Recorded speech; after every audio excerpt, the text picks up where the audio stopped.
Good day, ladies and gentlemen. Just before we get into the video, and I do go off on a little bit of a tangent, I hope you'll enjoy it, about the real problem at stake here with the Church Militant thing that continues to look more and more absurd. Before we do that, I want to talk about the Canadian Martyrs Men's Conference. The weekend of February 17th, 2024 in Stratford, Ontario, the second annual Canadian Martyrs Men's Conference with keynote speaker Father Michel Rion will be held in Stratford.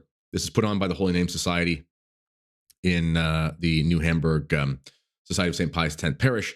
And myself, Tim Flanders, Father Rion, and other priestly speakers, TBD, will be speaking at this conference. It is the only traditional Catholic men's conference in North America. Look that up. It's true. There's men's conferences, but not traditional Catholic ones. Begins Friday evening with an optional meet and greet where we have a pub and we'll have some drinks and share some fellowship and eat some fish and chips and whatever and get ready for the next day. The day is packed full of speakers, starting with Mass, pray the Rosary. There's confessions available all day, fully served, meals. And everyone who gets there also is able to have a cigar provided by the conference itself. So check out the link in the description of this video for that and enjoy the show. Oh, I should add, sorry, it's $100 Canadian, which if you're in the States is like $72. So I think that's a pretty good price for coming to a pretty excellent event. All right, now for real, enjoy the show. Good day, ladies and gentlemen. Well, the news coming out of Church Militant is, well, it's what many people would have expected if you understand the way that those things go with the personnel that was there. Nonetheless, it is pretty shocking. I'm not going to actually show any of the revelations, so to speak, in their full definition here on the channel. The reason is twofold. One, it's very vile. I don't want to scandalize my audience. Two, I also don't want to give the whistleblowers, former employees of Church Militant, any airtime. Now, there are many people who worked for Church Militant who I'm sure were good people and didn't know what was going on in an objective sense. Listen, we've all worked for companies, organizations, whatever. And there are things that if you're in a certain department, you don't really know what's going on. You hear rumors. It's not your job to substantiate these things. So I'm not here to throw stones at every single person who ever worked for the organization. But I'm specifically talking here about those who are coming out as, they were the talking head personalities from Church Militant. And now that they've got laid off conveniently, now they're on a moral crusade to uncover the corruption at Church Militant. They just weren't willing to do so when it gave them a paycheck. So take that as you will. So I'm not going to give them any airtime. Also, these individuals are detestable in many ways, considering how anti-tradition they are.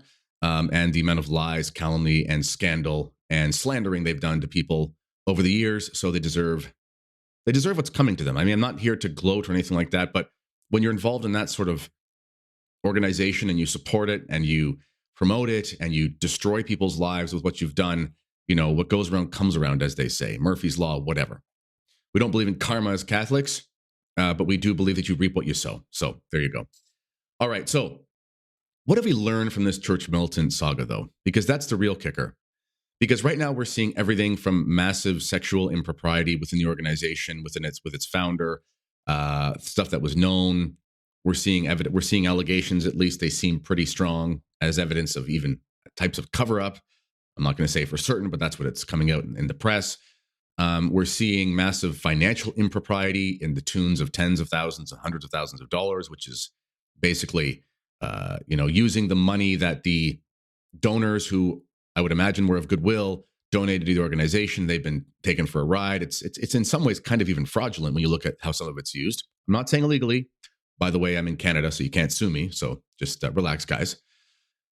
And we're also seeing now a lawsuit, which is a real thing you can find in the press from a priest in New Hampshire who's going after the figureheads of Church Militant, I believe the organization as a whole, for defamation and so on and so forth. Well, all of these things are to be expected given how Church Militant operated for many years.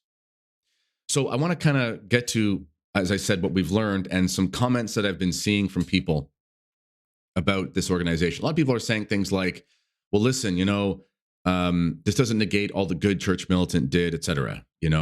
I supported them in some ways, but not everything they did. Everyone has problems. Everyone has demons, et cetera, et cetera, et cetera. Yes, that's all true. We're all sinners. We all are, falling short of the glory of God. We all need God's grace. Lord, save us all, et cetera, et cetera. There's no denying that. But there is a difference between some of us have problems with particular sins, and some of us have problems with particular sins, and then we solicit millions of dollars from the unsuspecting public, and then we go after individuals and accuse them of the sins we're actually guilty of. There's a big difference between, my colleagues might not be the best people in the world, and I work at an organization that calls itself Catholic. I know my colleagues are not the best people in the world and go against the teachings of the church, yet I will continue to work in that environment and promote these individuals and go after the enemies of this organization in order to promote a message which I know we are all hypocritical about, considering we don't live it out. This is why, for example, is it lawful if you find out that your neighbor is involved in some sort of nepotistic tax evasion scheme? Is it lawful to go after this man and blast him to the press? Should you do that sort of thing? Of course you shouldn't do that sort of thing. It's his sins. It's wrong. I mean, if you'd like to go to the authorities because you think a crime has been committed, you can make that decision. But no, you don't blast him over social media. You don't, put him in the newspapers or whatever because you find out that he has a problem. On the other hand, if you find out the mayor of your town or city is doing this sort of thing, is it lawful to go to the press about this? Yes, it is. And here's why. Because when someone is in a certain position of influence, then the scandals and the immorality and the criminal behavior, the immoral, unlawful behavior that person is partaking in, that will actually affect the good, both the common good and the public good of the society. It will denigrate people's belief in the goodness of governance.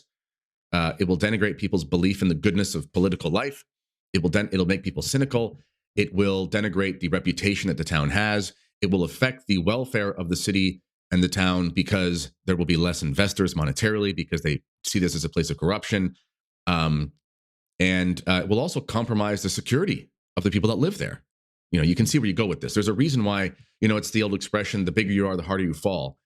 Depending on the office that you have, this will make a difference in the way that the response to your scandal takes place or carries out. And this is something that's always been understood as sound and moral. Obviously, there's certain lines you don't cross. You don't go fishing for, so-and-so's, personal sins in the bedroom just because you have a vendetta. No one's saying that. But when there's an intersection between the grave immorality of a person and the way they run their organization and the way that they treat other people, demonstrate their office, allocate their money, use the funds given to them by the unsuspecting public and so forth.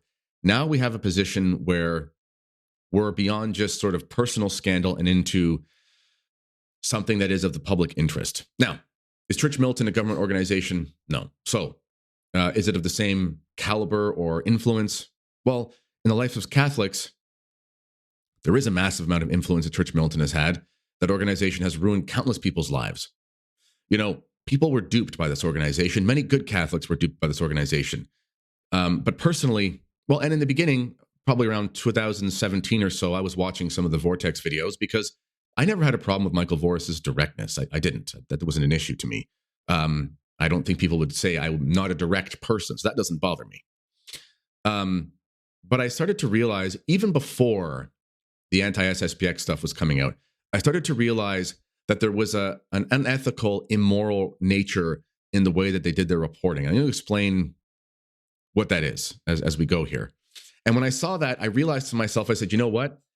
Will Church Militant do some good in the sense of they just objectively report things that are true, that are helpful to people? Sure, the Washington Post can do that.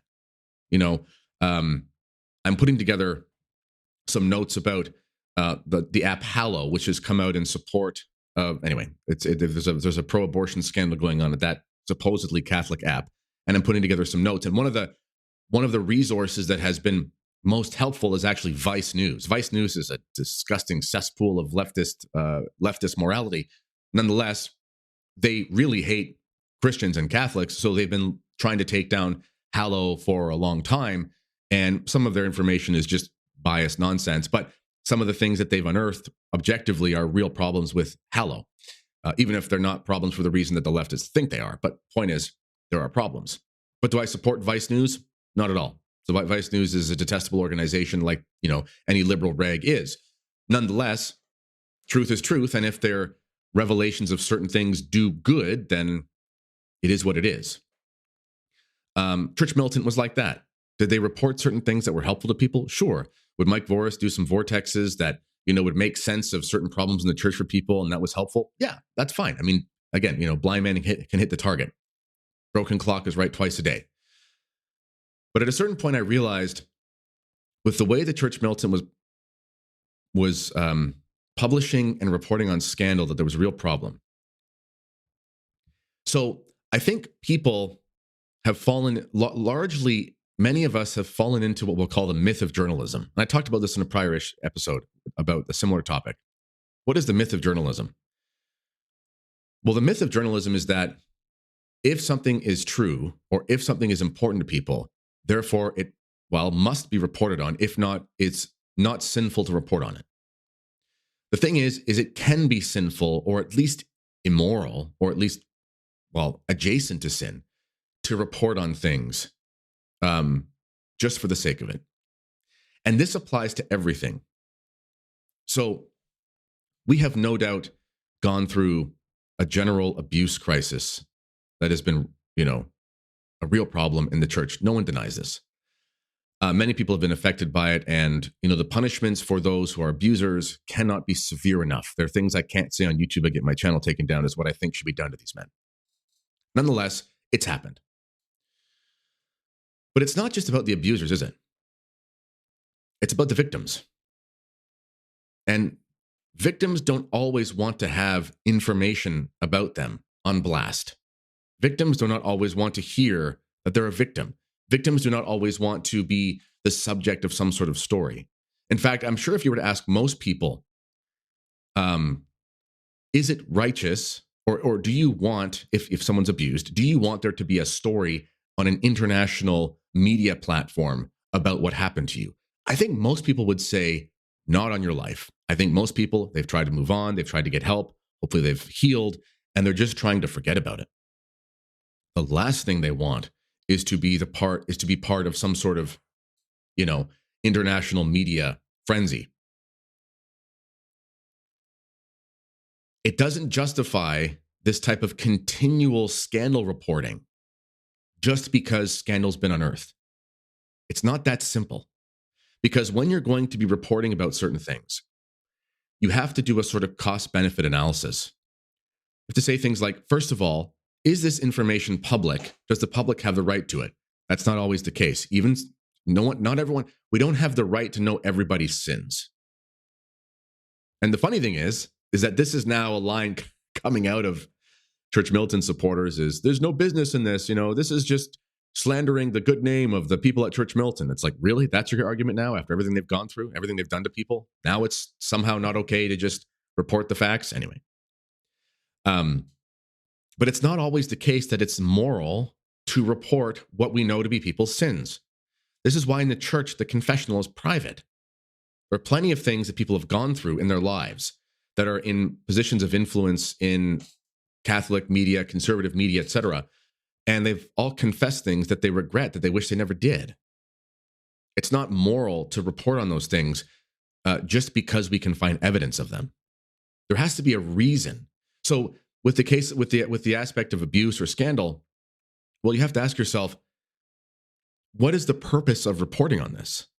Is the purpose of reporting on this so that someone can be famous? Is the intention to report on it so that we can, get clicks for our organization? Or is the intention that there is an aspect of the public common welfare of Catholics and society writ large, and by sharing this information, we can help to make things better for people? Now, that could be the case, but if that's not the motivation, then what makes an organization outlet different just because they call themselves Catholic than the National Enquirer? Remember, the National Enquirer, this is the same magazine or newspaper, whatever it is, that reports on alleged alien babies or whatever it does. But people might remember the National Enquirer broke the Tiger Woods story. Remember that? The Tiger Woods story. I think I was in high school, maybe in university. Might have been 15 years ago or so, whatever it was. And, he was on the top of the world, best golfer ever, blah, blah, blah. And it turned out that he was an adulterer and having a whatever. It was so wrong for them to report on that man's life. It was so wrong what they did to him. Doesn't matter if it's true. It was so wrong what they did to him. They ruined his wife's life. They ruined his children's life. Like, people have problems in their personal lives all the time. Just because someone's famous, you don't get to destroy their life. And when I look at the reporting of Church Militant on how they've reported on things, this seems never to have been an equation in their reporting. I'm sure maybe the odd person had a conscience about it, but it was never. It never wasn't. It was never part of the equation. It was, how do we make the church look like it's full of scandal? That was seemingly always the modus operandi of Church Militant. And granted, people are going to throw rocks at me and say, "Hey, Kenny, you're a traditionalist. You've talked poorly about some of the things Pope Francis have said." Listen, there's a big difference between there is stuff that's in the public and it's confusing to people, and people want to have clarity on that, and we do our best to provide that because we're sadly not getting this from our shepherds. Which I always say, I wish we lived in a world where Catholic YouTube didn't exist. In the sense of, wouldn't it be great if it was just like, the time of, let's say, Fulton Sheen, when there was a bishop on the radio, and he was teaching the faith, where there were, priests that were Orthodox and faithful teaching as headmasters of schools, whatever. I wish that was what was going on, but that's not what we're in. So there's a void, and those of us who love the church do our best to fill it. We make mistakes, but we do our best. There's a big difference between, a crazy statement from Pope Francis circulating, something that looks heretical from Pope Francis is circulating, and those of us are trying to help people make sense of it so they don't leave the church. There's a very big difference between that and our modus operandi is to go looking through people's garbage cans to find receipts to damn their souls. That's a very big difference. I'll give you an example of this thing that I've had to deal with as a journalist. When I was working for LifeSite News, and this was a story that was reported, so this isn't like private information. There was a priest, a Canadian priest named Father Thomas Rosica. Father Rosica, God save his soul, I mean that, is an academic fraud and was caught with decades of academic fraudulence. Also very much a liberal, promoting things that are against the faith. He's a Basilian, not a Jesuit. Nonetheless, he was involved in this scandal here in Canada. And LifeSite News reported on Father Rosica's scandal. And he ended up getting in a lot of trouble for it and having to go private for a while. And before I worked there, this initially happened, and I'll get to what happened while I was there. Father Rosica, the debate talking to the woman who had done the investigative reporting on him, the reason why they chose to go forward with this was because there were attempts made numerous times in Father Rosica's life to get him to stop doing what he had done. If you don't know who he was, you're in the States, there's a Canadian EWTN wannabe called Salt and Light TV. He was like the CEO of that or whatever. He was trying to make himself into the king of Catholic media in Canada, blah, blah, blah. So he was in a position where lots of money was going his way, and it turned out he was an intellectual and academic fraud going back decades. But he had this insatiable desire to be in the limelight. Very much a narcissistic way of life, if that makes sense. And he was going to destroy himself unless he was reined in. So there was a decision made by the journalists, the good journalists at LifeSite, that they were going to expose him for the public scandals of his fraudulence that had been confusing the public, and he had been lying about it for decades, in order to stop him. And that was the only thing they could do. And it worked. Then when I was at LifeSite and I was writing a story about, there was a rumor of Father Rosica coming back into the limelight. And basically, this man who should never be in front of the camera again, this priest of Jesus Christ, who had gravely sinned in public for decades, who should just go to a monastery for the rest of his life and save his soul, It was the Jesuits in Canada who were going to be resurrecting Father Rosica's basically priestly media career. And we caught wind of it. And we immediately went after it and published a story about it, talked to the Jesuits about it, got a comment about it. And thankfully, his comeback seemed to have stopped. And we did this because we actually care about Father Rosica. And for some reason, the people around him just wouldn't stop him from doing that. And in fact, were promoting him, even though they knew what we all knew. And we said, this is a priest who's going to have to stand before Jesus Christ when he dies. And we really hope he's in good standing. There is a time and a place for reporting about certain things. But there's a very big difference, as I said, with people just go fishing for scandal all the time. And when you're fishing for scandal all the time, you end up hurting more people than you end up helping. Again, it's not because scandal's not real. But think about it like this. Let's say you live in a city of 100,000 people. Do you know how many hundreds of thousands of sins are committed every day? Do you know how many people have problems with their marriages, with their personal lives, with their pornography addictions, with their gambling habits, with their drug? I mean, this is all very sad, but the majority of people are living in mortal sin. I would probably, just estimates, I would probably say 90% plus of people are living in mortal sin in this world. I mean, just do the math about who goes to confession, who doesn't, But should we be reporting on all of this just because it's true? Should we be going to every single company that exists and saying, hey, your CEO he was cheating on his wife, we need to do an expose on him. This is so evil. This is so evil. This is this continual desire to bring to light the sins of others. And what do you find in people? What do you find when you look at this Church Militant situation? What do you find? You find that the organization that was obsessed with the sexual and financial sins of bishops, priests, the SSPX, whatever, you find that these people who are obsessed with the sins of others turn out to be a festering dunghole of iniquity. And those of us who understood how this psychology worked, we knew this all along. But we couldn't talk about this because look what Church Militant would do. Instead of owning up to things, they would double down and they would literally spend hundreds of thousands of dollars going after independent podcasters or other people, suing people. Because this is what the devil does, and this is how demons work. And this brings me to my next point. Look what's happening now. The people who are now doing the whistleblowing about Church Militant, there's no solidarity between them. They're all coming out, wanting their 15 minutes of fame. I shouldn't say it's all of them, but most of them. There's some people who have watched their stuff, and they do seem like just average people who just kind of went, whoa, what's going on here? And they just kind of want to tell the truth because they want to help the donors. I get that. But the individuals who are kind of like trying to be famous, you know who they are. All of a sudden, now they're all the heroes. Well, I was trying to fix the organization from within. No, you weren't. Well, this wasn't what I signed up for. This place was great until no, it was never great. If you couldn't see that Church Militant was an immoral organization 5 years ago with how they reported on things if you just couldn't see the holes in their journalism and the methodology that they use, then you thought like them already.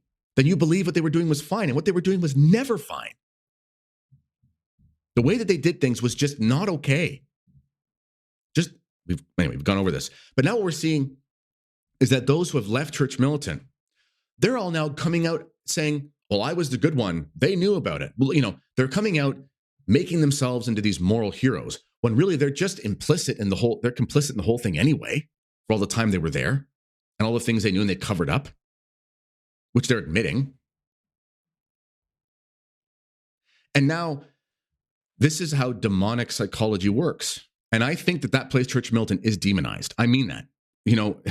Anyone who's worked there, get on the phone and call up a good exorcist and say, come in here with some holy water and get the demons out of here, because there's no way you can have a den of iniquity that stinks of sulfur as much as that place without having some sort of demonic infestation. It's impossible.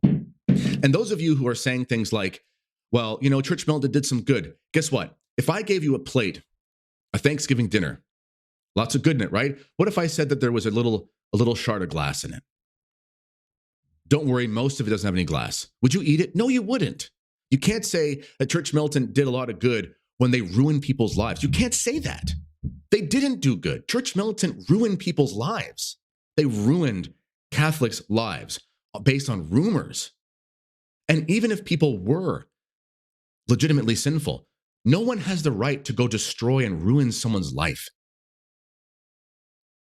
This is like, imagine you found out that somebody was suicidal. Somebody was legitimately dealing with questions about suicide. But it also turned out that that person was wasting their family's savings account gambling. You know that if you go and make that information public when that person's already having suicidal ideations, that even though you don't ultimately make the decision for them to kill themselves, there's implicitly or there's remotely some sort of blood on your hands if you go make a story about that person and he hangs himself. Everyone understands this. You can't just go and, again, I've been over this, but I'm just trying to hammer home here. Church Militant has been evil for a long time, and people need to see this. We can't operate like Church Militant. And here's the problem as well. You see, Church Militant is getting lumped in with right-wing Catholicism. No, there is nothing Catholic about Church Militant. It is a news organization that reports on the church. It is not a Catholic organization. It's a place where Catholics work. I'm not a Catholic organization. I'm Kennedy Hall, and I have a podcast, and I talk about Catholicism most of the time. But I am not an authority in the church. And if it ever turns out that there's a problem with Kennedy Hall, that has nothing to do with the Catholic Church, and no one should associate it with that. Church Militant is not a Catholic organization. And what the problem is now what's happening is people are associating Church Militant with right-wing traditionalism. Church Militant is not a traditional organization. They're not Catholic officially, and they're certainly not traditional. And because so many people were willing to just live and let live. Well, there's some things that are problems, but they do good stuff. Well, look what's happening now. The mainstream and leftist press is going to have a field day with anyone ever associated with Church Militant. Again, the Thanksgiving dinner, there was some good in it, but there was a shard of glass in it, and no one should have said, well, it's okay because it's only one little piece of glass. No, you cannot serve something like that to people if there's a chance it's going to kill them. The same is true with how we report on things. We cannot be consequentialist in our morality and say, well, if we get the truth out there, the truth is good, so if we ruin some people's lives, that's okay. We can't do that. Okay, back to the demonic psychology thing. I'm sorry I'm ranting a little bit here. Demons don't actually work. If you talk to spiritual experts, spiritual masters and things, demons don't work together any more than like predatory birds work together. Look at the birds that you see eating the carcasses on the side of the road. They don't work together. They might communicate with each other and say, there's a carcass, there's food for us all. But as soon as there's not very much left on the carcass, then what do? Then they start attacking each other. And the alpha will literally kill the other birds so that he can have the leftover morsels. They don't actually work together. They both revel in death and the festering corpses of dead things. And they will work with each other in order to get a piece of that because it fulfills them momentarily. That's what demons do. And this is how the people that used to work at Church Militant are acting. Sure, they'll come out and tell you about all the rot and things like that, but they will turn on each other. They will turn on each other so fast. You will see more and more drama coming out of this place, and no one should have anything to do with it. Furthermore, the ironic thing about all this is that these individuals who are coming out of Church Militant, doing the whistleblowing and so forth, if I was an employer, I would never in a million years have anything to do with these individuals. If I was a podcaster, you are out of your mind if you have one of these people on your shows. Because what are they demonstrating themselves? They're demonstrating that they have no discretion. No discretion. They're not doing this anonymously. They're not submitting things to, some legitimately Catholic organization or some trustworthy news outlet and saying, I would like to go on record anonymously saying former employee says this or that. They're not doing that. They're making themselves famous by grifting on the scandal from an organization that was in and of itself a grift of scandal that they helped perpetuate for years. One time I was dealing with this Catholic podcast, I won't name it. And it turned out I was getting taken for a ride, and he actually ended up sharing some of my personal emails with one of my enemies. There was nothing damning in the emails, but the point is I found this out, and I thought to myself, who would ever have anything to do with someone when you realize they'll do things like put on blast your personal correspondence? You can never trust a person like this. These people have a demonic way of operating. This is what's happening in Church Militant. These people are putting on blast the sins of their former CEO because he has been caught with his pants down, metaphorically, pun intended, and they're willing to go on record to make themselves famous about it, and they're willing to turn on everyone they worked with and saying that this is all moral. They're all the same. Michael Voris has been caught in the most egregious of sins, but in other types of sins that were also major problems, all these individuals are guilty of all the same stuff. Anyway, rant over. As always, let me know what you think in the comments. This has been the Kennedy Report. Till next time, God bless.